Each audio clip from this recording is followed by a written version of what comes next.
Hey everyone, I am Drusha, an ACCA affiliate and your proud mentor for ACCA taxation paper, F6 paper skill level. I'll be uploading the entire ACCA taxation syllabus along with the exam kit and mock solution. So let's get started. Name of the chapter is Basic Income Tax Computation. Basically, tax is divided into 5 broad category. First was individual income tax, which is on income. Second is CGT. CGT is both for individuals and companies. Company का corporation tax, then VAT, which is the indirect tax,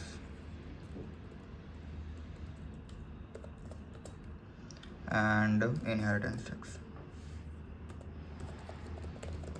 कहते हैं ना जो वसीयत में मिलता है, that is inheritance tax. So this is the 5 broad category 1, 2, 3, 4 and 5. पहले हम इनकम टैक्स का पोर्शन कंप्लीट करेंगे, देन हम इंडिविजुअल के इनका सीजीटी पे जाएंगे, then company corporation tax start करेंगे, देन कंपनीज का सीजीटी, कंपनी भी तो एसेट सेल करती है ना, तो उसका सीजीटी आएगा वो, फिर VAT that is the indirect tax and inheritance tax. Okay, so let's start. This is the basic introduction, nothing else important. This is the index. Basic income tax competition, assessable income, कौन सी income assessable है like taxable, relief कौन से allowable, allowance deduction कौन से available है, फिर income taxable income कौन सी आएगी, इनकम टैक्स लायबिलिटी कैसे कैलकुलेट हुई एंड पेएबल अल्टीमेटली कैसे होगा. सो लेट्स स्टार्ट फर्स्ट. इंडिविजुअल का तो ईयर होता है ना टैक्स ईयर, लाइक कंपनीज का तो होता है ना 1 अप्रैल से 31 मार्च. तो इंडिविजुअल का यूके में अलग है. इंडिविजुअल का जो टैक्स ईयर है date start from 6 April to 5 April. 6 April से 5 अप्रैल तक ये टैक्स ईयर रहता है 24-25 का.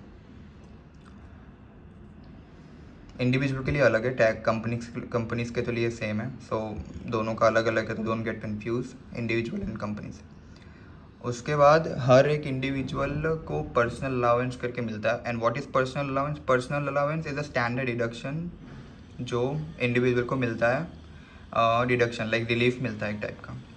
उसको हम और डिटेल में पढ़ेंगे कितना मिलता है, क्या रेंज है, कहाँ तक मिलता है, क्या सब सारे इंडिविजुअल्स को मिलता है, लाइक जो बेसिक रेट बैंड में आते हैं, जो हायर रेट जो ज़्यादा कमाते हैं उनको सबको मिलता है कि नहीं.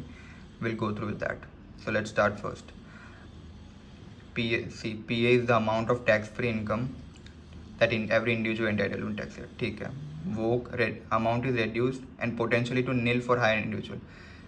ये स्पेसिफिकली उनके लिए बनाया गया है जो इसकी इनकम कम है, लाइक जो बेसिक रेट और हायर रेट बैंड में आते हैं. I come to this term like basic और हायर रेट क्या है, बट फॉर अभी के लिए समझो कि जो कम कमाते हैं और जो ज़्यादा कमाते हैं. तो जो ज़्यादा कमाते हैं उसके लिए रिड्यूस हो जाता है up to the point, but उस पॉइंट से ज़्यादा कमाने लग गए तो ज़ीरो मिलेगा, लाइक कोई डिडक्शन नहीं है, पूरा इनकम टैक्स होगी, कोई डिडक्शन नहीं मिलेगा. बट उससे कम है तो कुछ डिडक्शन मिलता है उन लोग को, लाइक थोड़ा सा मिलता है, लाइक पूरा नहीं मिलता. जो स्टैंडर्ड है, जो बेसिक रेट वालों को मिलता है, बेसिक रेट बैंड में जो आते हैं इनकम होल्डर. ठीक है. असेसेबल पर्सन कौन होंगे? All individual, children income are suppose to income tax. Both spouse with married, दोनों जो स्पाउस है सिविल पार्टनर हैं, उनको टैक्स के टैक्स जो टैक्सेशन है वो अलग अलग देखता है, लाइक सेपरेट ITR फाइल करना पड़ेगा. और जो यूके का रेसिडेंट है वो पूरी अपनी वर्ल्ड वाइड इनकम पे टैक्स पे करेगा एज पर यूके सिस्टम. ठीक है. all person resident for UK tax purpose assessed on UK term worldwide income. ये रहा सेंटेंस. अब married couples and civil partners, there are special rule governing the allocation of income and between. ठीक है. Generally income is generated from assets jointly owned in split 50-50. ठीक है. अब एक property है, जो एक घर है जो हस्बैंड एंड वाइफ ओन करते हैं, बट कंपनी यूके का जो टैक्स सिस्टम है वो without any knowing the actual proportion क्या है, लाइक 25 वाइफ का है, 75 हस्बैंड का है, 75 वाइफ का है, 25 हस्बैंड का है, जो एक्चुअल होगा, ठीक है, जो ओनरशिप होगी, बट यूके उसको 50-50 कन्वर्ट 50-50 मानेगा जब तक हम उनको डिस्क्लोजर नहीं देंगे कि भाई एक्चुअल में प्रोपोर्शन 75 है, 25 है, 50 है, हमारा एक्चुअल क्या है। और हमने बता दिया कि हमारा अगर 50-40 है, 50-50 है या 60-40 है, तो वो फिर 60-40 पे हो, पर जो प्री असेस्ड होगा ना, दैट इज़ 50-50। इससे टैक्स सेविंग भी होता है। हम धीरे धीरे जाएंगे, बट अभी के लिए इतना समझो कि यूके से समझता है कि 50-50 होता है, जब तक डिस्क्लोजर नहीं किया हो तब तक। फिर ये दिखा election available, when a jointly own asset are held other than a 50-50 ratio, like समझ लो फॉर एग्जाम्पल 60-40 है, and election can be made to HMRC। HMRC is a association जिसको हम टैक्स पे करते हैं यूके में, उसको बोलते हैं HMRC शॉर्ट में। H का मतलब है हीज और हर, M है majesty, revenue and customs. For the income on individual spouse according to the actual ownership, ठीक है, ये इलेक्शन कर सकते हैं कि एक्चुअल ओनरशिप बता के। Civil partner are treated same way in as way married couple, वो लोग सिविल पार्टनर और मैरिड कपल को सेम ट्रीट करते हैं। अब आती है चिल्ड्रन पे। पहले क्या किया हमने, असेस पर्सन देखा, उसमें all individual children are chargeable to income tax. Married couple और सिविल पार्टनर देख लिया। चिल्ड्रन पे आते हैं। चिल्ड्रन जिसकी एज 18 से कम है वो टैक्सेबल है, जो जितना कमा रहे हैं वो उसके इनकम पे टैक्स लगेगा। स्ट्रेंज है बट फिर भी यूके का है, तो जो लाइक स्टैंडर्ड है वो तो पढ़ना ही पड़ेगा। वो लोग अंडर 18 को भी चार्ज करते हैं, that is very bad. However there income typically fall short, however उनकी जो इनकम है short of personal. Let me introduce with the personal allowance ये है स्टैंडर्ड, इतना डिडक्शन मिलता है। This is in pound, 12570 pound है।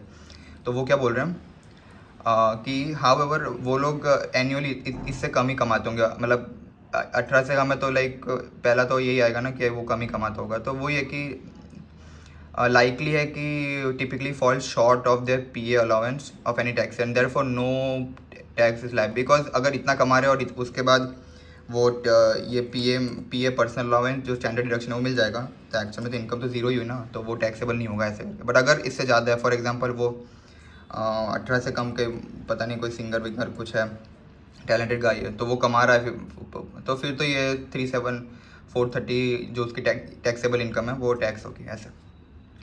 बट अभी लाइकली बोला हुआ है कि उससे कम ही होता है, तो ठीक है, उससे कम होगा तो फिर तो ज़ीरो ही आएगा। देन इनकम टैक्स, ये पूरा प्रोफॉर्मा है, हम ऐसे कैलकुलेट ऐसे पूरा कंप्यूट करते हैं इसको। Any exempt income is excluded but should be noted as exempt in your answer to a section C. ये पूरा सेक्शन सी का क्वेश्चन आएगा। मतलब इसका पेपर पैटर्न क्या है यू टैक्सेशन का, 60 मार्क्स MCQ, 30 सेक्शन है section B, and 40 marks section C. तो सेक्शन सी में आपको 60 मार्क्स का तो MCQ है, और 40 मार्क्स में आपको पूरा कंप्यूटेशन आ सकता है, लाइक कॉर्पोरेशन टैक्स का कंप्यूट करो, फिर लाइक कॉर्पोरेशन टैक्स कंपनी का इन्फॉर्मेशन दे देंगे, ये एक्सपेंस है, ये प्रॉफिट है, उसकी इनकम टैक्स लाइबिलिटी निकालो, या तो इंडिविजुअल के केस में दे देंगे, या तो पता नहीं कोई CGT का कंपोनेंट आ जाएगा, इनहेरिटेंस डाल देंगे, वैट में बीच थोड़ा कंपोनेंट वैट का आ जाएगा 3-4 मार्क्स का बीच में। तो ऐसे क्वेश्चन आ सकते हैं, तो इसलिए बोला हुआ है कि अगर एग्जाम्ड इनकम कोई बोली हुई है, एग्जाम्ड इनकम पूरा है इसमें लिस्ट, अगर वो हम कर देते हैं, तो अगर उसमें कुछ आता है कि एग्जाम्ड इनकम करके वो कंपनी ऐसा अर्न कर रही है, बट वो तो एग्जाम्ड है, तो कोई नहीं, हम इसको समझ लो for example property income exempt है, ऐसा तो एग्जाम नहीं है पर अज्यूमिंग, तो हम वहाँ लिख देंगे 0, ताकि एग्जामिनर को पता चले कि हाँ उसने 0 लिखा है, इसका मतलब उसको नॉलेज है कि ये एग्जाम्ड इनकम है, तो वो मार्क्स देगा। अगर हम इंक्लूड ही नहीं करेंगे तो उसको लगेगा कैंडिडेट को नॉलेज नहीं है उस चीज़ का, तो वो मार्क्स कट करेगा, इसलिए 0 लिखना ज़रूरी है, ठीक है। Trading income, employment, property, pension से कुछ कमा रहा है, फिर नॉन सेविंग इनकम, ये पूरा नॉन सेविंग इनकम है। Non saving income 3 broad category में डिवाइड करता है इनकम को भी, इंडिविजुअल्स की, NSI, then SI and then DI। तो this is the non saving income short form. फिर then saving income, saving income मतलब इंटरेस्ट मिल गया फिक्स डिपॉजिट का, सेविंग अकाउंट का। फिर डिविडेंड मतलब शेयर्स का डिविडेंड मिलता है, वो डिविडेंड का। और नॉन सेविंग मतलब बाकी का जो जितना भी बचा, लाइक प्रॉपर्टी है, ट्रेडिंग है, एम्प्लॉयमेंट इनकम है, बोनस मिल गया, एवरीथिंग। तो ये ऐसे आएगा, this is non saving income total. फिर ये सेविंग इनकम आ गया, सेविंग में देखो building society interest, bank interest, फिर डिविडेंड है, this is the total income like जो इंडिविजुअल का है, एंड लेस रिलीफ रिलीफ होगा, देन नेट इनकम रिलीफ पहले ये ध्यान रखना, ऐसे नहीं कि पहले पीए कटोगे, पहले रिलीफ डिडक्ट होगा, देन नेट इनकम आएगा, after net income PA reduce होगा, and then this is the taxable income, इस पे हम टैक्स लायबिलिटी कैलकुलेट करेंगे। Hope you understood. Classification of income, अब क्लासिफिकेशन ऑफ इनकम है, income on from employment and self employment, income arising from ownership of property, अभी बात करी थी प्रॉपर्टी, लाइक रेंट आ रहा है, इन्वेस्टमेंट इनकम, इन्वेस्ट कर रखा है कोई रियल एस्टेट में, उसका कुछ आ रहा है, डिविडेंड शेयर कुछ भी, income from pension, income exam from income tax, जो एग्जाम वाली बात है वो, ये तो क्लासिफिकेशन है, बट ये एग्जाम है तो इनकम टैक्स में नहीं आएगा। It is important to classify each source of income correctly as tax rules are different for each source. Okay, हम क्लासीफाई करेंगे correctly. It also important to correctly classify each source as non-saving income. Here are the non-saving, this is the saving, and this is the dividend income. As they are taxed at different rates. Rates अभी आएंगे, but अभी तक याद रखना 3 type की income होती है, non saving, saving and dividend income. अब सेविंग में क्या क्या आता है? सेविंग में आता है earned income and property income. Earned मतलब हमने कमाया है, कमाया मतलब ट्रेडिंग हमने ट्रेड करके कमाया है, हमने एम्प्लॉयमेंट किसी को सर्विस दे के कमाया है, हमने सेल्फ एम्प्लॉयमेंट, मैं कहीं पे सेल्फ एम्प्लॉयड था वहाँ पे मैंने कमाया है। पेंशन इनकम, मैंने मेरी सेविंग को सेव करके उसको उससे मेरे को पेंशन आ रहा है, लाइक कोई भी मैंने फंड, प्रोविडेंट फंड या तो पर्सनल प्रोविडेंट फंड कुछ किया हो, ऐसे यहाँ पे प्रोविडेंट फंड बोलते हैं भाई। यूके में अगर कंपनी का है तो हम ऑक्यूपेशनल पेंशन फंड बोलेंगे, अगर हमने खुद का किया हुआ है तो पर्सनल पेंशन फंड, जैसे वो बोलते हैं ना provident fund employment, like employer provide कर रहा है तो ऑक्यूपेशनल, बट अगर हमने कुछ लिया हुआ तो पर्सनल पेंशन फंड, जैसे इंडिया में होता है पर्सनल प्रोविडेंट फंड ऐसा, तो उसका इनकम आ रही तो वो भी हम नॉन सेविंग में डालेंगे। Property income is treated as rental income but also includes other income such as income element, grant, और ठीक है वो आएगा प्रॉपर्टी वाले चैप्टर में, बट अभी के लिए ध्यान रखना rental income also comes in non saving income. अब आप डाउट आएगा यार रेंटल इनकम तो हमने पहले इन्वेस्ट किया लाइक प्रॉपर्टी में, उसके बाद हमको रेंट आ रहा है ना, तो वो तो सेविंग में आना चाहिए, लाइक हमने पैसे सेव किए फिर इन्वेस्ट किए तो इन्वेस्टमेंट वो सब तो, बट ये एग्जाम्शन या तो ये एक्सेप्शन गिन लो क्या गिन लो, but as per UK tax rules property incomes comes under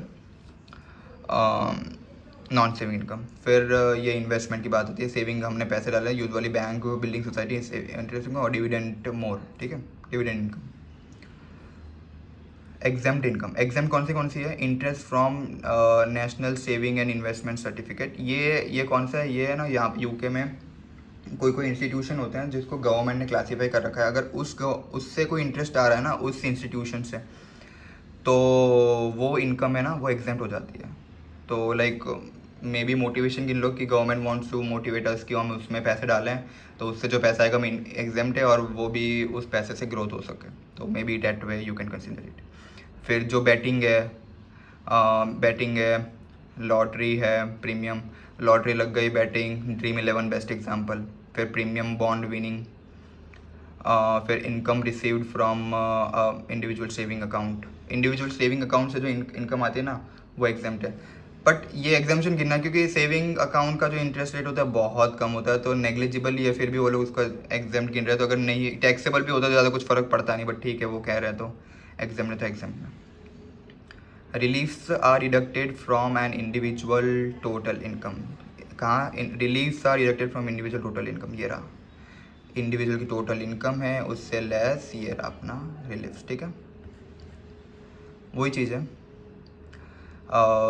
they include certain payment that individual makes and certain losses that may be income. जो कुछ पेमेंट जो क्वालिफाइंग पेमेंट होता है उससे लाइक वो टैक्स रूल्स के हिसाब से डिडक्शन अलाउेबल है, तो वो इनकम से रिड्यूस हो जाता है, तो उसको रिलीफ मान सकते हो। और सर्टेन लॉसेज समझ लो, ट्रेडिंग इनकम में लॉस हुआ तो वो लॉस भी डिडक्टेबल है ऐसे, तो वो 8 चैप्टर में कवर है, बट अभी के लिए तो सिर्फ ये थियरी चैप्टर है। थियरी थोड़ा समझ लो कि बेसिक और कैसे टैक्स कैलकुलेट होता है, धीरे धीरे विल गो डीप, ठीक है ना।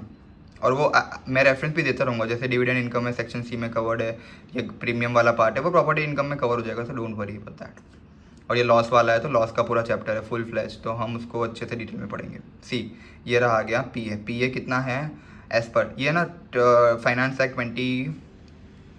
23 है। सो फाइनेंस एक्ट 23 है ना, 23। तो ये हर साल चेंज हो सकता है लिमिट, बट अभी फॉर दिस टैक्स ईयर 24-25 के लिए 12,570 है, ठीक है। In taxation examination P should always deducted from an order, ठीक है। ये रूल है कि non saving income, saving income वो वहाँ से पहले नॉन सेविंग इनकम से हटाना। लाइक नॉन सेविंग इनकम मेरी 10,000 है, समझ लो मेरी एम्प्लॉयमेंट इनकम है वो 10,000 आ रही है, तो हम पहले 10,000 इसमें से डिड्यूस करेंगे, बाकी का 2,570 कुछ इसमें से सेविंग इनकम, कुछ डिविडेंड इनकम में से सरप्लस पी। अगर हमारी इनकम ही समझ लो 10,000 टोटल मिला के, तो 2,570 बच जाएगा, तो वो लॉस हो जाएगा। हम उसको ऐसा नहीं कर सकते भी अगले साल हमारा कैरी फॉरवर्ड हो जाएगा, तो अगले साल हम 2,570 उस साल का प्लस प्रीवियस ईयर का जो बचा हुआ नहीं, उसको नहीं कर सकते। Surplus is lost. और P A cannot be set off against capital gain. P A जो है सिर्फ एम्प्लॉयमेंट इनकम, लाइक वो सी जी टी में से नहीं, इंडिविजुअल की जो इनकम है ना उससे जाएगा। लाइक सी जी टी में अलग नहीं आएगा, C G T is a separate section, उसका अलग पी ए है, उसका अलग स्टैंडर्ड डिडक्शन है। तो हम ये इंडिविजुअल की इनकम का जो पी ए है 12,570, उसको उसमें से रिड्यूस नहीं कर सकते। In certain circumstance, part of the PA can be transferred or spouse civil partner। हाँ, अगर हमारा हस्बैंड वाइफ है, हस्बैंड वाइफ की इनकम है 10,000, हस्बैंड की इनकम है 40,000, तो जो हस्बैंड वाइफ का जो 2,570 बच गया, हम उसको कैरी फॉरवर्ड कर सकते हैं। कैरी फॉरवर्ड नहीं, हस्बैंड को ट्रांसफर कर सकते हैं, बट कौन से वे में will learn, we go through with that, so don't worry, अभी हम सीखेंगे। बट हाँ, ट्रांसफर सिर्फ हस्बैंड वाइफ के केस में हो सकता है। कितना होगा, कैसे होगा, किस प्रोपोर्शन में होगा, विल लर्न, बट अभी के लिए इतना समझ लो ट्रांसफर होता है।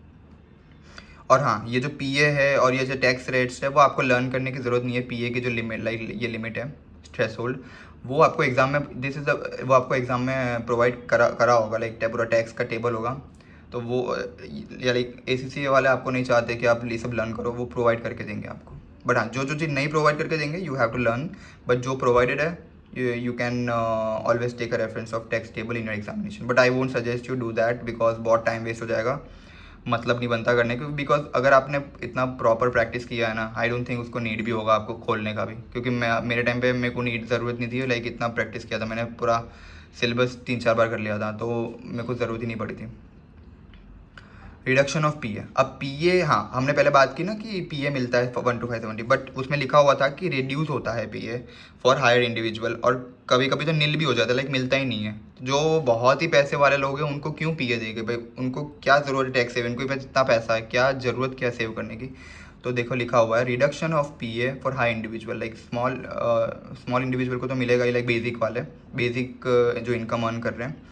बट हाई इनकम वाले हैं, लो इनकम वालों को तो मिलेगा, हाई इनकम वालों को रिड्यूस हो जाएगा। The P is gradually reduce for individual which income is excess of 1 lakh pound year, ठीक है। पीए रिड्यूस होना शुरू हो जाएगा जब इनकम बढ़ जाएगी 1 लाख पाउंड से ज़्यादा। और कहाँ तक रिड्यूस होगा, अभी तो लिमिट आई नहीं है, बट आई बता देता हूँ। 125,140, अगर इनकम इससे बढ़ गई ईयर इतने पाउंड से 125,140, तो आपका जो पीए है वो रिड्यूस हो जाएगा, ठीक है। रिड्यूस मतलब ज़ीरो हो जाएगा, नील। 1,000 से तो रिड्यूस होना शुरू होगा, बट अगर इससे भी ज़्यादा है इनकम 125,140 से, तो फिर तो ज़ीरो हो जाएगा। अब वो रिडक्शन कैसे कैलकुलेट करेंगे, जो नेट इनकम आ रही है, नेट इनकम कौन सी, after relief. Make sure guys, after relief net income, ये लर्न करना। टोटल इनकम मतलब सारी टोटल इनकम, उसके बाद रिलीफ डिडक्ट होता है, एंड देन नेट इनकम आता है, ठीक है। एक बार वापस प्रोफॉर्मा देख लो तो आइडिया रहेगा। ये रहा देखो, टोटल इनकम, फिर लेस रिलीफ, फिर ये नेट इनकम आ रहा है, उसके बाद पीए रिड्यूस वाला होगा। लाइक हाँ, वो कब से, तो नेट इनकम से।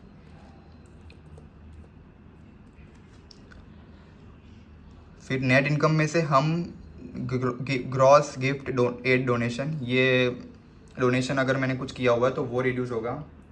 दैन पर्सनल पेंशन कंट्रीब्यूशन, मैंने मेरे पर्सनल पेंशन कंट्रीब्यूशन में भी पैसा डाला हुआ है। लाइक कुछ मैंने उसमें पैसा किया, समझ लो मैं मंथली 6K करता हूँ, तो ईयरली 72K करूँगा, 12 से 72, तो वो डिडक्ट होगा ग्रॉस पेमेंट, ठीक है, वो डिडक्टेबल है। तो उससे हमारी जो इनकम आएगी that is an adjusted net income. ये जब कैलकुलेट करेंगे वो नहीं आएगा, जब मतलब लाइक टैक्स लाइबिलिटी कैलकुलेट करेंगे तब ये सब रिड्यूस नहीं करना है। ये कब करना है, जब इनकम इससे ज़्यादा है 1 लाख पाउंड से। वो भी क्यों, क्योंकि हमको एडजस्टेड नेट इनकम कैलकुलेट करनी है, ANI कैलकुलेट करना है, इसलिए हम ये रिड्यूस कर लें। ये और ये अच्छी बात है कि हम रिड्यूस करें, मतलब ये एज अ मोटिवेशन गिनो कि यूके वाले बोल रहे हैं कि आप डोनेट करो और ये अपने अपने पेंशन कंट्रीब्यूशन करो, जिससे हम क्या है आपके नेट इनकम में से रिड्यूस करेंगे तो आपकी इनकम और कम होगी, तो उससे जो रिडक्शन होएगा वो और कम होएगा, ठीक है। वरना समझ लो फॉर एग्जांपल मेरी इनकम है 1 to 540 इनकम है, तो एज पर तो फिर तो हमारा नील हो जाना चाहिए। बट अगर मैंने किया हुआ है, समझ लो 6000 कुछ डोनेशन किया हुआ है मैंने, और 12,000 समझ लो फॉर एग्जांपल मैंने वो किया हुआ है, अपना कंट्रीब्यूट किया हुआ है, तो मेरी एडजस्टेड नेट इनकम कितनी आएगी 1,210,740 ऐसे करके। तो हाँ ओके, तो वरना नील हो जाता। बट अभी हम सिर्फ थोड़ा सा कम होगा, मतलब लिमिट से, जो लिमिट है 1 to 570 उसमें से थोड़ा सा कम होगा, लाइक तो डिडक्शन मिलेगा। That is a good thing, इससे हमारा टैक्स सेविंग होगा। कैसे कैलकुलेट होगा, where the tax payer exceeds net income a PA is reduced by 50% of the adjusted net income minus 1 lakh. तो एडजस्टेड नेट इनकम हमारी कितनी है अभी, ANI इज इक्वल्स टू ये है, तो ANI minus 1 lakh pound 7, this is the excess one जो 1 लाख से ज़्यादा है, इसका 50%। तो मतलब this is the reduction amount, ठीक है, this is the reduction amount. तो रिडक्शन टोटल कितना है 1,2,570 माइनस 3,570। तो हमको मिले अवेलेबल कितना है, अवेलेबल PA है, अवेलेबल PA है 9 तक के ऐसा। अगर मैंने नहीं किया होता, फॉर एग्जांपल ये मेरा 0 हो जाए, समझ लो मैंने किया ही नहीं है, तो देखो ANI मेरी ये आ जाएगी, फिर ANI का ये एक्सेस कितना है 1 to 5 140, उसका 50% ही 1 to 570 है, इसलिए 0 हो जाएगा। ये भी लॉजिक है, हाँ, ये ऐसे नहीं कि लिमिट है उन लोगों ने डिफाइन कर दी, ये है कि इस एक्स क्योंकि 1 लाख से जो एक्सेस आएगा 1 to 540 1 to 5 140, उसका जो 50% है that is the PA limit threshold, तो उसका जो रिड्यूस हो जाएगा उससे जो उससे ये तो रिडक्शन हो गया, तो थ्रेशोल्ड में से ये रिड्यूस करेंगे 1 to 570, तो 0 आ जाएगा। तो इसलिए हमको PA कुछ मिलेगा ही नहीं। दिस इज़ द लॉजिक क्यों 1 to 5 140 वालों को PA क्यों नहीं मिलेगा। अंडरस्टूड। सेम थियरी लिखी हुई, if necessary the reduce PA round up to nearest, ठीक है, वो अगर कुछ पॉइंट में आ रहा है तो नियरेस्ट डॉलर करके, नियरेस्ट पाउंड करके कर सकते हैं। सारे बाकी के ECC पेपर में dollar as a currency use होता है, but for tax pound use होता है, तो मेक श्योर पाउंड की आदत डाल देना।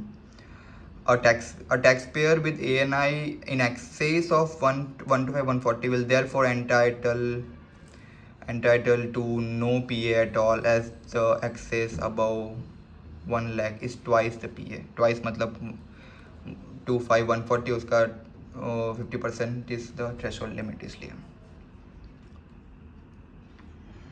ये भी लिमिट आपको प्रोवाइड की होगी एग्जाम में। First illustration, let's solve. क्या निकालना, सिर्फ टैक्सेबल इनकम निकालनी है। टैक्सेबल इनकम, इंडिविजुअल अर्न कितना कर रहा है 1,10,000 पाउंड, और उसने क्या किया, ग्रॉस डोनेट किया हुआ है, ठीक है। अगर फॉर एग्जांपल इसमें लिखा हो कि ये ग्रॉस नहीं है, मतलब लाइक ये गिफ्ट डोनेशन ग्रॉस नहीं है, तो हम उसको ग्रॉस में कन्वर्ट करना पड़ेगा, ठीक है, वो भी क्वेश्चन आएगा। बट अभी के लिए ये ग्रॉस दिया हुआ है क्वेश्चन, तो वेल एंड। तो NSI ऐसे जैसे मैं प्रोफॉर्मा बना रहा हूँ ना, वैसे ही एग्ज़ाम में करना, this is the best way. और this is defined by tax वालों से भी कर रखा है, ये यूके टैक्स जो है उन्होंने भी ऐसे डिफाइन कर रखा है, ऐसे ही सॉल्व करना है, तो मिस्टेक होने के लेस चांस है। 1,10,000 है, ठीक है, ये 0 है, डिविडेंड इनकम 0 है। अब PA कितना मिलेगा, that is dependent upon the adjusted net income. और एडजस्टेड नेट इनकम कैसे आएगा, माइनस कितना है 4 के, तो ANI कितना आया,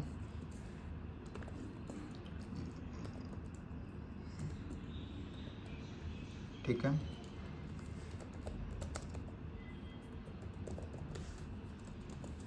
टोटल इनकम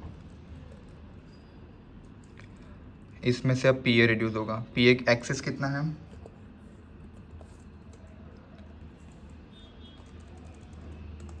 6 के एक्सेस है, इसका 50%, 3000 इज द रिड्यूस्ड अमाउंट, तो इज इक्वल टू 125,170 माइनस 3,000। तो अवेलेबल पी ए इज़ 9570, ठीक है। तो अब दिस इज़ द, ये तो हमको पी ए के लिए निकालना पड़ा, बट हम टैक्सेबल इनकम कैसे निकालेंगे।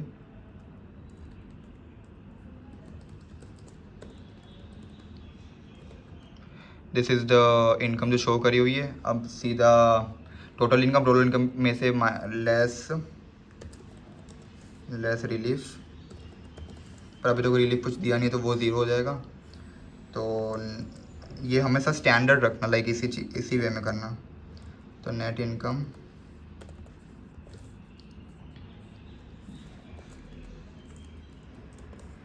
वन लाख 10,000 सेम, और अभी लेस पी है, पी ए डिडक्ट होगा माइनस, इसी सेल का रेफरेंस डाल दो, and then this is the taxable income is always after deducting P A, always this plus, ठीक है। तो this is the taxable income.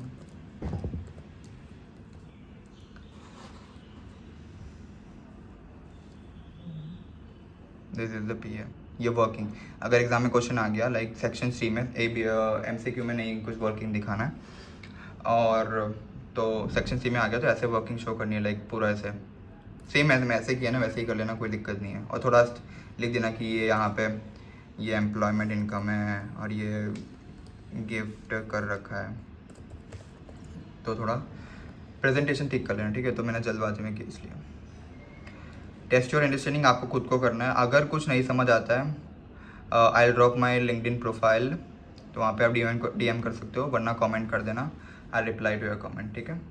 वरना मैं अगर सॉल्व करूँगा तो वीडियो का ड्यूरेशन बढ़ जाएगा, इसलिए आई डोंट थिंक बहुत आसान है, लाइक इतना टफ नहीं है, यूज़ योर माइंड, और नहीं होता है तो मैं तो हुई। अब रेट्स इंट्रोड्यूस होंगे। रेट्स क्या है, नॉन सेविंग इनकम के लिए 20%, वो भी बेसिक रेट बैंड जिसकी इनकम लो इनकम वाला है। फिर थोड़ी सी जो ज़्यादा इनकम होती है वो लाइक बेसिक रेट लिमिट से, उसका है 40%।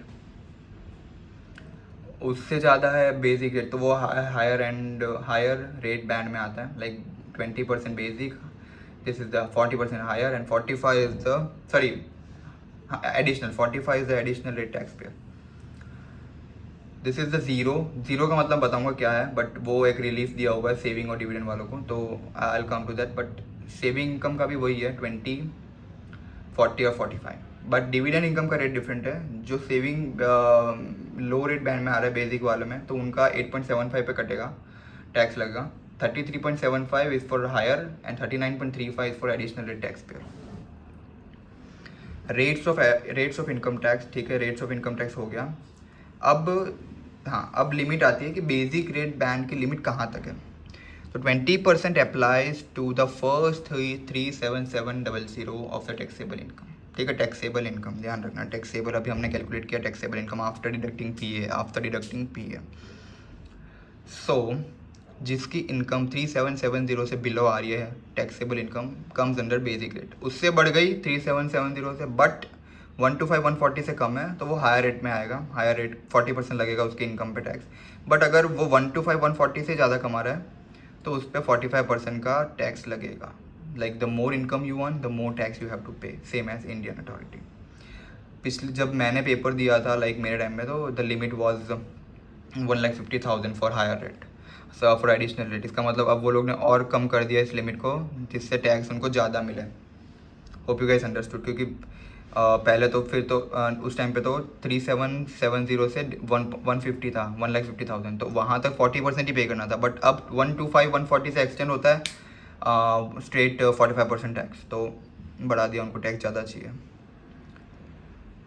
Level of income, basic rate same देखो, अब उसके साथ आएगा फर्स्ट 37700 20%, उसके अंडर है 40%, और अगर एक्सटेंड है तो 125 140, this is for non saving. अब सेविंग का आएगा, सेविंग का भी सेम है, ठीक है। अभी नॉन सेविंग का एक क्वेश्चन आएगा, do that, approach to the question. इस क्वेश्चन में नहीं पहले हम सॉल्व करेंगे, फिर हम प्रोसेस पे जाएंगे, तब आपको ज़्यादा क्लैरिटी आएगा, वरना प्रोसेस पढ़ के करोगे तो कुछ समझ नहीं आएगा। Calculate the Amir's income tax liability for the year end. अब इसमें हमको टैक्सेबल इनकम तो निकालना ही निकालना है, प्लस लायबिलिटी भी निकालनी है based on the rates given above, ठीक है। Let's start. Amir has a taxable trading income of 21 pound, sorry 21 क्या, 21,165। फिर वो ट्रेडिंग एम्प्लॉयमेंट इनकम कमा रहा है। ट्रेडिंग इनकम किस में आएगा, non saving, employment income non saving, इसलिए 3000 है। उसके बाद कोई डिविडेंड और सेविंग इनकम नहीं है, ठीक है। Let's solve income tax liability. पहले मैं आपको बताता हूँ, सेम प्रोफॉर्मा यही यूज़ करना है फॉर हमेशा।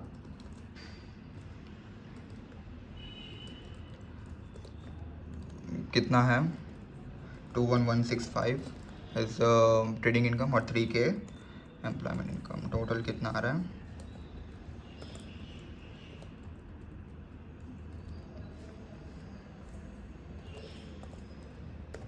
हमेशा यही करना। अब इसकी इनकम पीए कटेगा कि नहीं, रिड्यूस होगा कि फुल पीए मिलेगा, फुल पीए मिलेगा। क्यों, क्योंकि उसकी इनकम 1 लाख से कम में है। अगर कुछ डोनेशन तो इसमें दिया भी होता तो रिड्यूस होता। रिड्यूस क्यों होता, क्योंकि अगर 1 लाख से कम ही है तो अगर कुछ होता भी फिर भी तो फ़र्क पड़ता नहीं हमको, हम एडजस्टेड नेट इनकम निकालते नहीं। पर अगर 1 लाख से ज़्यादा तो तब हम एडजस्टेड नेट इनकम निकाल के देखते हैं कि 1 लाख से एक्सटेंड हो रहा है कि नहीं हो रहा। इसमें तो स्ट्रेट फॉरवर्ड है, कोई पीए रिड्यूस नहीं होगा, तो straight full PA, because income is less than 1 lakh, ठीक है। अब आएगा, this is an net income, taxable tax income, sorry, ठीक है, कोई नहीं, अंडरस्टैंड कर लेना, समझ लेना।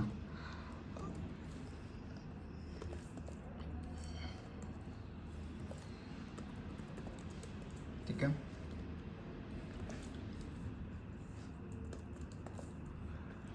This is the tax. तो 11575 पे हमको टैक्स लगेगा। तो 11575 की लिमिट, वो क्या आता है, ऐसा नहीं करना है कि ये फ्लैट रेट नहीं है कि 3770 से कम है तो सीधा हम 20% लगा लेंगे।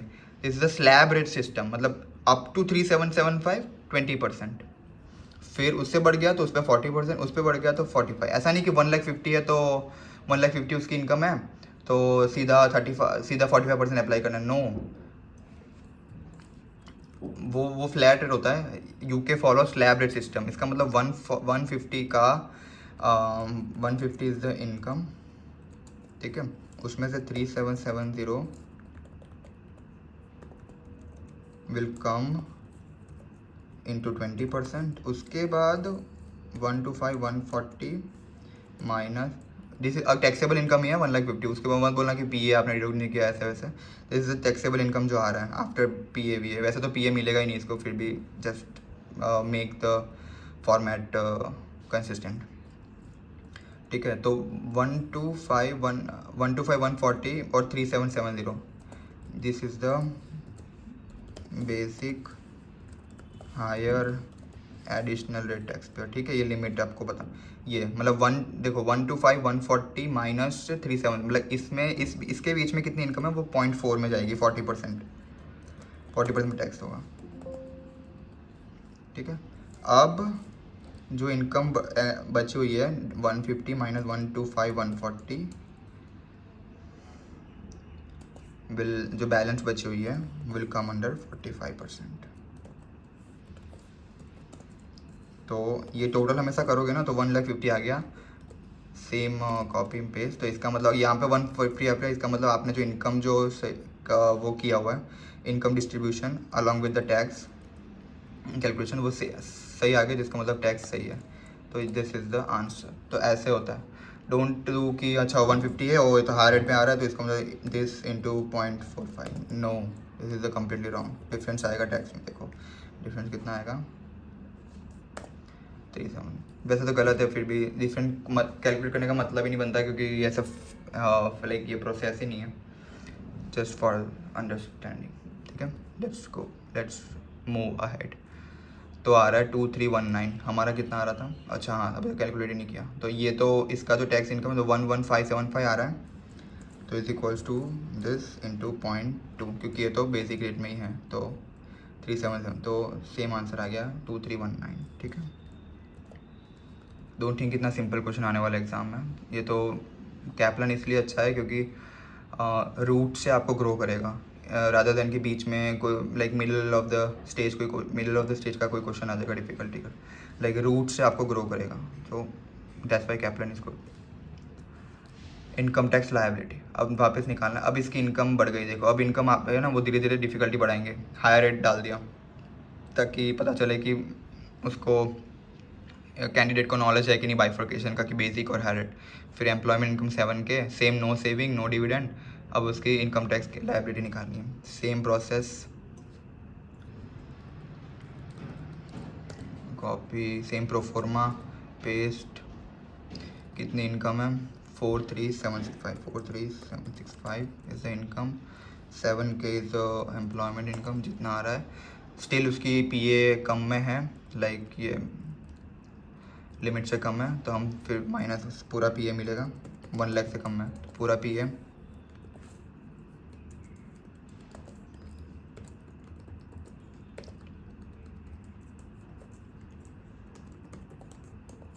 ठीक है। This is the taxable income,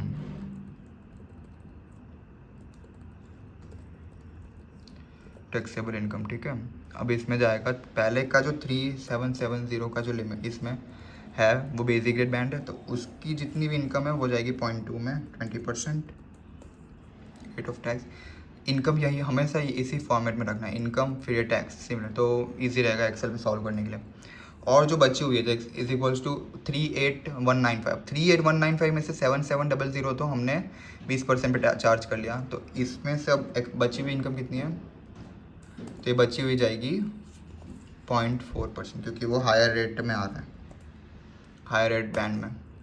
similarly इसको टोटल कर लो, अगर सेम आ गई तो मोस्ट प्रॉब्ली हाई चांस है कि आपने सही किया, बट इरिस्पेक्टिव कि अगर टैक्स रेट आपने गलत कैलकुलेट किया तो वो आंसर गलत आएगा, वरना मेजोरिटी ऑफ द टाइम सही आंसर आएगा। तो अपना आंसर है 7738, मैच हो गया।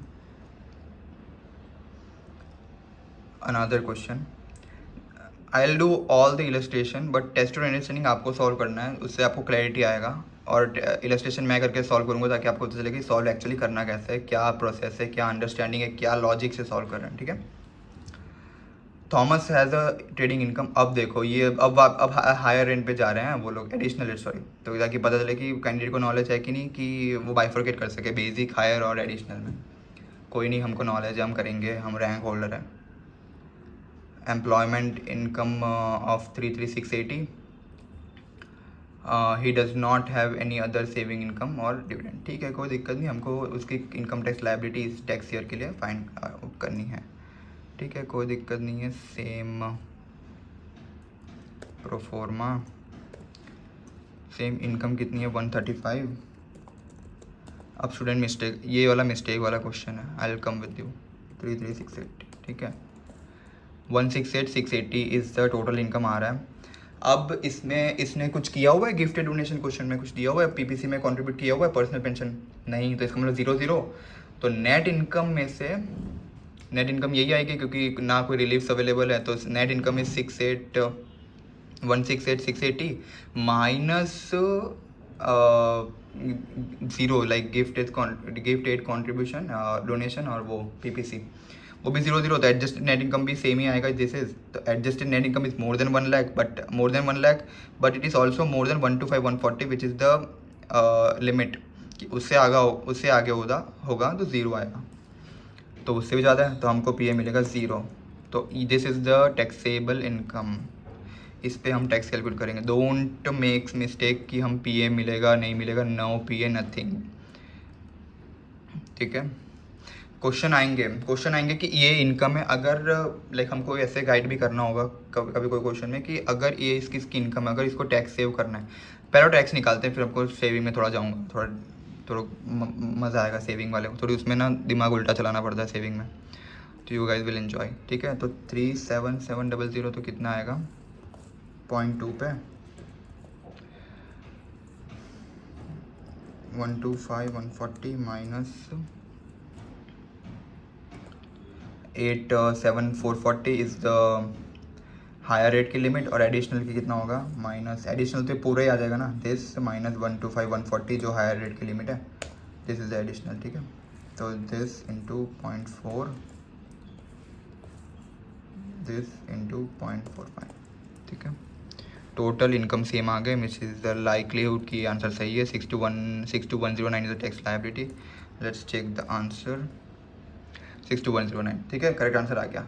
अब थोड़ा ऐसे ही मैं ट्विस्ट रहा, इस क्वेश्चन में पूछा नहीं है बट फिर भी आगे आएगा, तो लेट्स अंडरस्टैंड इन एडवांस।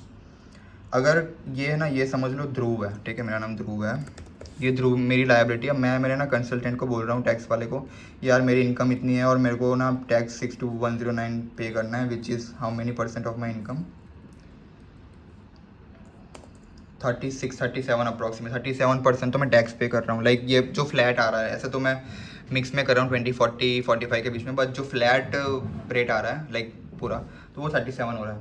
मैं बोल रहा हूँ यार 37 पे करना है मेरे को ना, थोड़ी टैक्स सेविंग चाहिए लाइक, तो मैं क्या कर सकता हूँ। तो मेरा वो कह रहा है कि थोड़ा सा ना डोनेट कर दो, वो कर दो, टैक्स कंसल्टेंट बोल रहा है थोड़ा सा ना PPC कॉन्ट्रीब्यूशन में से वो करो, कंट्रीब्यूट करो पर्सनल पेंशन, और थोड़ी सी डोनेशन कर दो।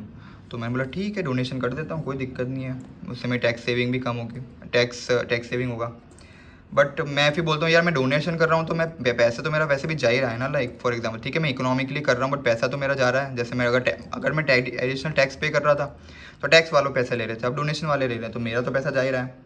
तो वो बोल रहा है नहीं ठीक है, एक काम करो, आपको डोनेशन नहीं करना ना, ठीक है डोनेशन 0 रखो, बट अपने ही पर्सनल पेंशन कॉन्ट्रीब्यूशन में इन्वेस्ट करो। उससे क्या होगा कि at the in few years you will get the sum amount जो आपने इन्वेस्ट किया हुआ है, along with the rate of interest जो PPF वाले प्रोवाइड कर रहे हैं। ठीक है, ठीक है, तो अगर मैंने ये किया होता तो मेरा सिचुएशन कुछ और होता। जैसे समझ लो टोटल इनकम तो आ रही है, बट अगर टोटल इनकम में से रिलीफ तो कुछ नहीं है, तो नेट इनकम ये वो रहा, और अब नेट इनकम भी 0 है।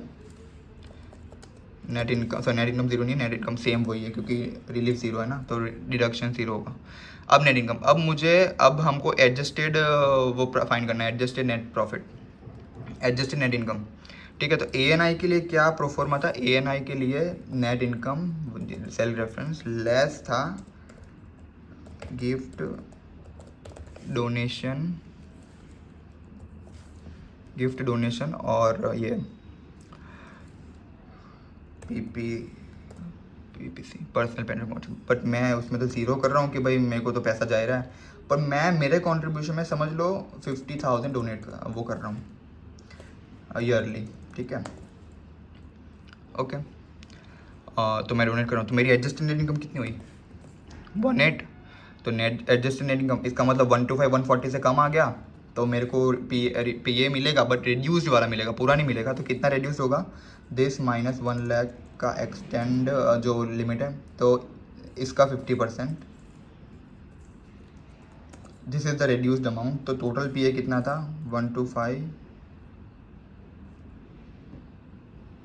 12570 माइनस दिस, तो this is the available PA, ठीक है, अवेलेबल PA इतना, तो रिड्यूस कितना होगा, अब नेट इनकम में से है तो मैं स्टिल इसमें से PA रिड्यूस करूँगा इवन इफ द इनकम बढ़े, पर उसकी एडजस्टेड इनकम 1 लाख से कम है, इसलिए इज इक्वल्स टू -3230। तो टैक्सेबल इनकम कितनी आ रही है माइनस दिस। ठीक है,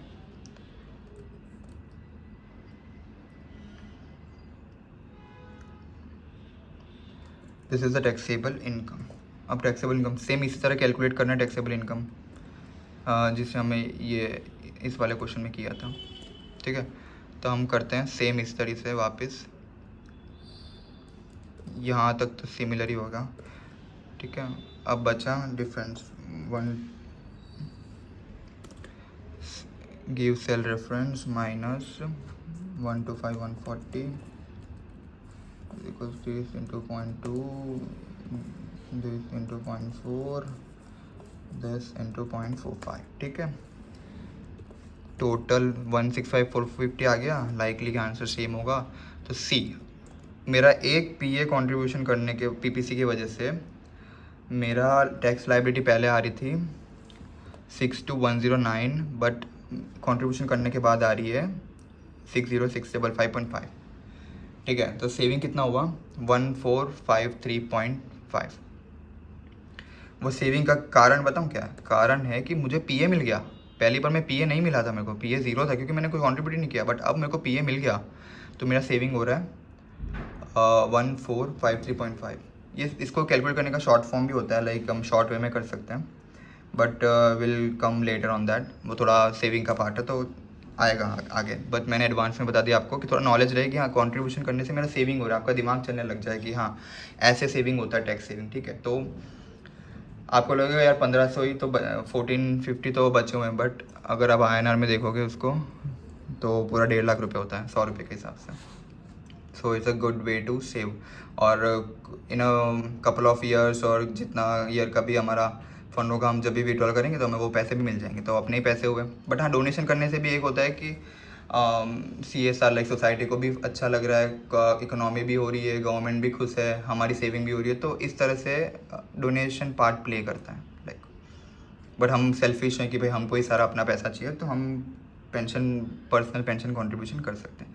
अब reduction of personal allowance, what is the question? This is a simple question. 1 lakh की सैलरी है, उसमें से 1 लाख की सैलरी है, और हमने हाँ, how much additional income would Fernanda have to pay if additional salary had received bonus of इतना 125,140, ठीक है। 2 सिनेरियो है, क्वेश्चन समझो पहले। ऐसा तो इनकम इतनी ही है 1 लाख, बट अगर हमें 125,140 का बोनस मिलता है तो क्या चेंज हो जाएगा, लाइक कितना एडिशनल टैक्स पे करना पड़ेगा।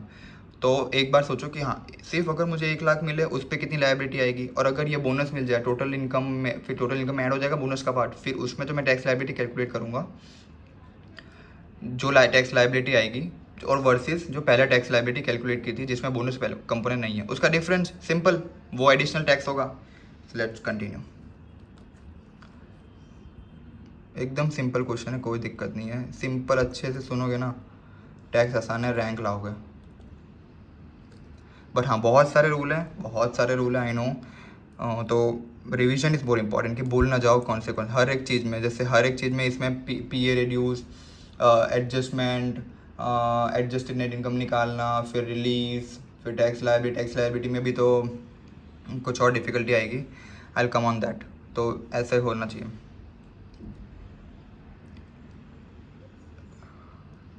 ठीक है। 1 लाख इनकम अभी तो, और ये 0 कर दो, ठीक है। अब इससे 1 लाख से तो कम है, ठीक है, तो 1 लाख से ज़्यादा होगी तो अब रिड्यूस होगा ना, तो इसका मतलब पी है हमको पूरा मिलेगा। अब मैं डायरेक्टली कर रहा हूँ, सब लिख नहीं रहा, रिड्यूस पी है और ऐसा वैसा पी है, ठीक है। 87,430 इज़ द टैक्सेबल इनकम। अब इस पर हम टैक्स कैलकुलेट करेंगे। 3 इसका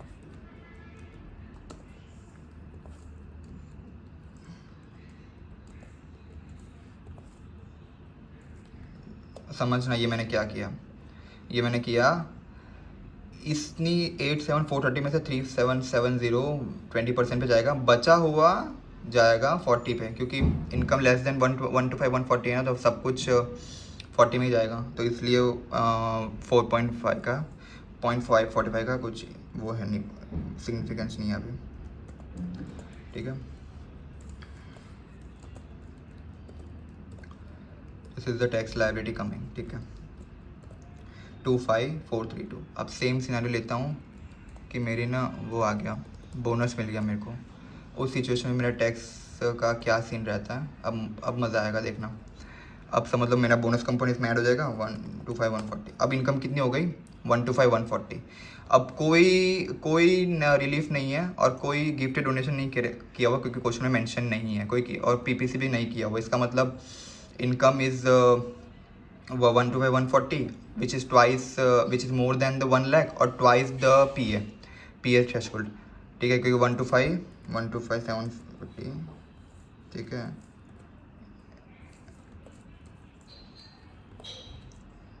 इंटू, ठीक है, एक सेकेंड होल्ड करो, ठीक है। तो twice the P A, like more than 1 lakh, और जो मोर देन 1 लाख एक्सेस है 125 140 which is twice of P A, multiplied by 2 करोगे ना तो वो आएगा, इसलिए इसमें नो पी ए मिलेगा, 0।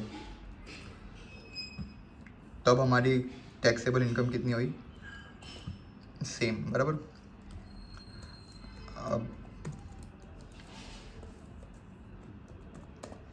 सेम इसी तरह कैलकुलेट करेंगे। अब ये तो पूरा this minus this will come, limit है ना हायर रेट बैंड की, तो उसमें से ये जाएगा 0.4 में 40% मतलब, तो this is the total, this is the total tax liability. तो अगर बोनस मिलने से मेरी टैक्स लायबिलिटी बढ़ रही है इतने से,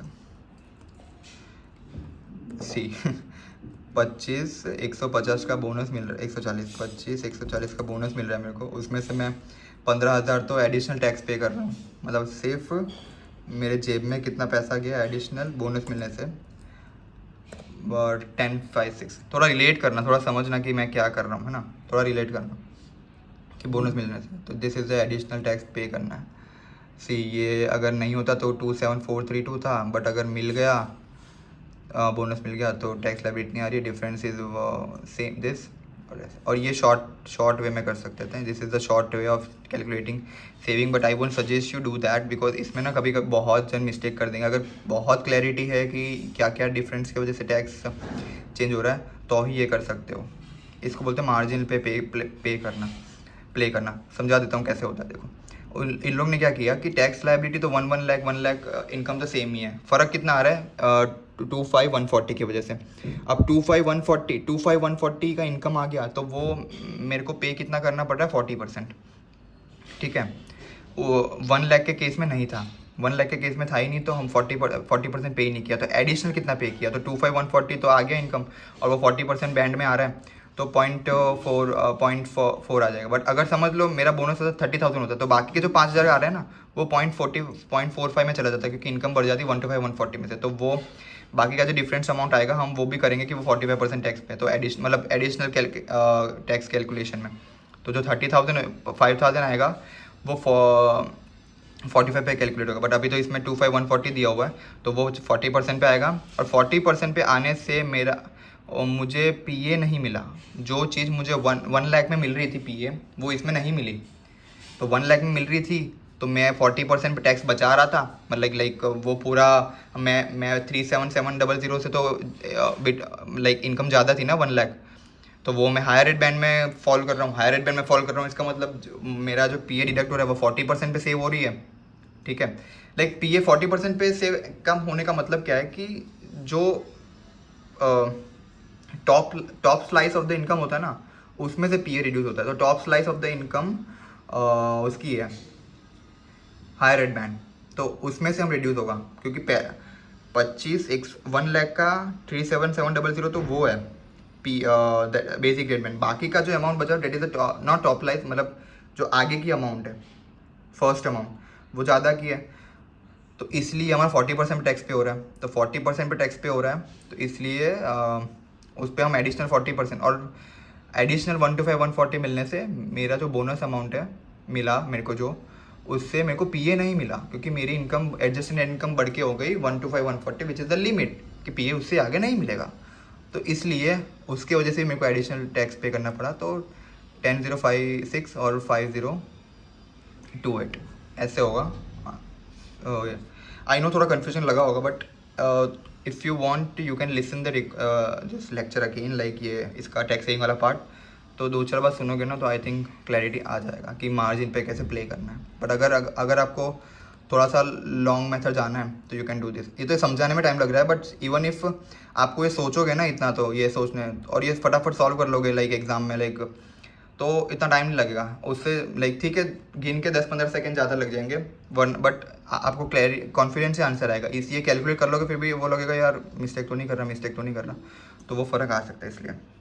वरना फिर ये कैलकुलेट करने के बाद भी आपको सेल्फ कॉन्फिडेंस के लिए अगर करोगे कि भाई मेरा आंसर उस मेथड से भी सेम आ रहा है कि नहीं आ रहा, तो अगर सेम आ गया इसका मतलब ये सही है, तो फिर वो डबल टाइम वेस्ट हो जाएगा। तो I won't do that, I won't suggest you कि आप लोग करो उस चीज़ को एग्जामिनेशन टाइम में। Test your understanding is your homework, please do that. बहुत आसान है, कोई दिक्कत नहीं है, थोड़ा कुछ ट्विस्ट एंड टर्न होगा। अगर नहीं समझ आ रहा है DM मी और comment below, I reply on that, ठीक है। अब सेविंग इनकम, अभी हम जितना भी पढ़ रहे थे सब ट्रेडिंग इनकम, एम्प्लॉयमेंट इनकम आ रहा था, अब सेविंग का पार्ट आ गया। अब सेविंग इनकम है तो the main types of saving income are bank and building society interest, ठीक है। इंटरेस्ट है ना, इंटरेस्ट इनकम सेविंग में आएगा और तो कुछ आएगा नहीं, इंटरेस्ट इनकम है। अदर इनकम लाइक ये जो NSI है वो तो एग्जाम्प्ट है, फिर भी वो लोग क्लासीफाई कर रहे हैं, आपको दिखा रहे हैं कि वो सेविंग इनकम में आएगा। फिर interest from guild and securities वो आएगा, वो टैक्सेबल है। बट जो कोटेड और ये जो इंटरेस्ट फ्रॉम कोटेड, लाइक आपने कोई डिबेंचर्स परचेज करके रखा है उसका इंटरेस्ट आ रहा है, कुछ आ रहा है, तो that also comes under saving income, ठीक है। Remember income from NSI certificate and premium bond are exempt, ठीक है। विनिंग, इसमें तो अच्छा है कि UK में प्रीमियम बॉन्ड लाइक और विनिंग, लाइक अगर वहाँ पे कोई बैटिंग ऐप है कुछ जीत रहे हो आप, इसमें तो आपको कोई टैक्स पे नहीं करना, एग्जाम्प्ट है। बट इंडिया में तो अगर आपने KVC जीता, ड्रीम 11 पे जीता लाइक बैटिंग करके, तो आपको स्ट्रेट 30% गवर्नमेंट को पे करना पड़ता है। तो this is the difference I am telling you, hope you can relate, thank you. An individual is taxed on the amount of saving income received in a tax year. Understand? An individual is taxed होगा on the amount of saving income। कौन सी saving पे? जिस साल मिली है, received मेरे bank में आ चुकी है, उस पे ही टैक्स लगेगा। मिला है उस पे ही टैक्स लगेगा। Rates on saving income same है 20, 30, 20, 40, 45। But if you remember all कि मैंने 0% बोला था, आई कम लेटर। तो दिस इज सेविंग और नॉन सेविंग सेम है। अब 0% पे आते हैं। 0% का मतलब क्या है? अगर आपकी non saving income is less than 5K है, फॉर एग्जाम्पल मेरी नॉन सेविंग इनकम है सिर्फ, मेरी non saving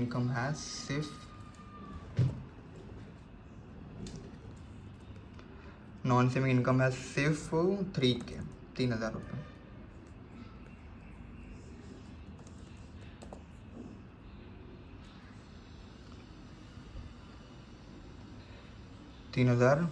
I think something is wrong with my Excel.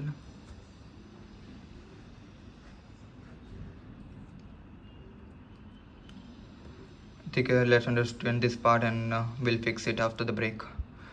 3K is the non saving income which is less than 5K। अब मेरी है इसमें 15,000, like मेरे को इनकम मिल रहा है 15,000 का, और डिविडेंड मिल रहा है मेरे को 0। अभी डिविडेंड होल्ड रखो, डिविडेंड का पार्ट आएगा।